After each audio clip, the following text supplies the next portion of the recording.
Assalamualaikum warahmatullahi wabarakatuh. Perkenalkan, nama saya Rahmadani, NIM B1B1222025. Tugas review ini diberikan oleh dosen pengampu mata kuliah perilaku organisasi Bapak Ahmad Sulaiman, SKM MKM. Pembahasan kali ini saya akan mereview kembali materi perilaku organisasi. Yang pertama, konsep dasar perilaku organisasi. Yang kedua, individu dan kelompok. Yang ketiga, nilai dan sikap. Yang keempat, motivasi. Yang kelima, budaya organisasi. Dan yang terakhir, komunikasi. Materi pertama, konsep dasar perilaku organisasi. Perilaku organisasi adalah ilmu tentang perilaku tiap individu dan kelompok terhadap organisasi maupun perilaku interaksi antara individu dengan individu, individu dengan kelompok, dan kelompok dengan kelompok dalam organisasi demi kepentingan suatu organisasi. Ciri-ciri organisasi.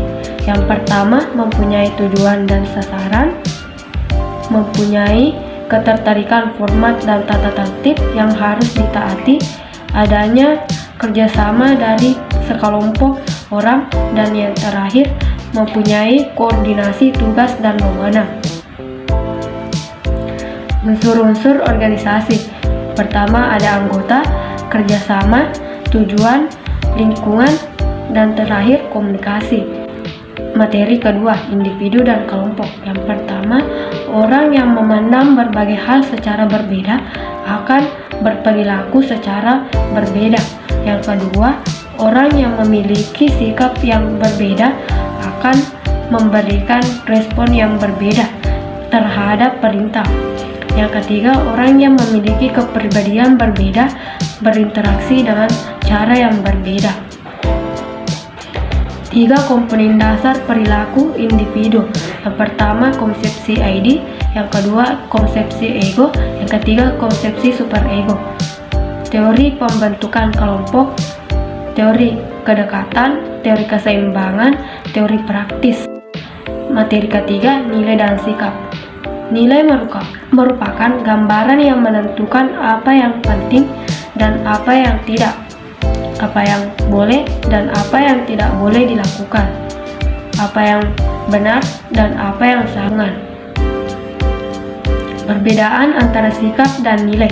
Sikap adalah keyakinan mengenai suatu objek yang khusus, mengenai orang atau situasi, sedangkan nilai adalah bersifat umum.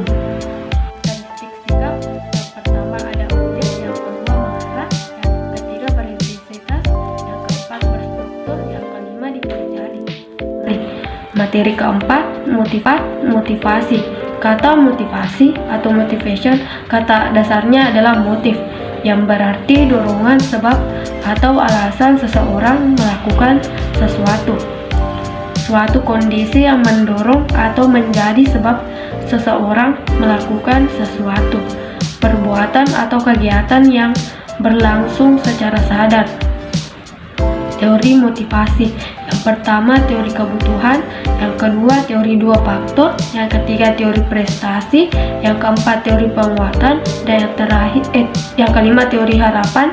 Yang keenam, teori tujuan sebagai motivasi. Yang keenam, teori tujuan sebagai motivasi. Materi 5, budaya organisasi.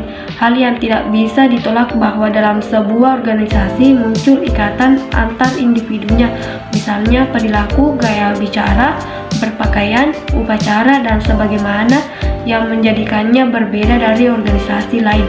Itulah yang disebut budaya organisasi. Nilai budaya adalah nilai yang dibudayakan, artinya nilai yang dijadikan pedoman atau norma bagi para individunya. Karakteristik budaya organisasi adalah terdapat pada inisiatif individu, toleransi, mempunyai arah, terintegrasi, dukungan dari manajemen, dan lain-lain. Materi terakhir, komunikasi. Komunikasi berasal dari bahasa Latin communicatus yang berarti berbagi atau menjadi milik bersama, mengacu pada Upaya yang bertujuan untuk mencapai kebersamaan komunikasi adalah sebuah keniscayaan. Sifat komunikasi: komunikasi verbal, komunikasi nirverbal, komunikasi tatap muka, komunikasi bermedia.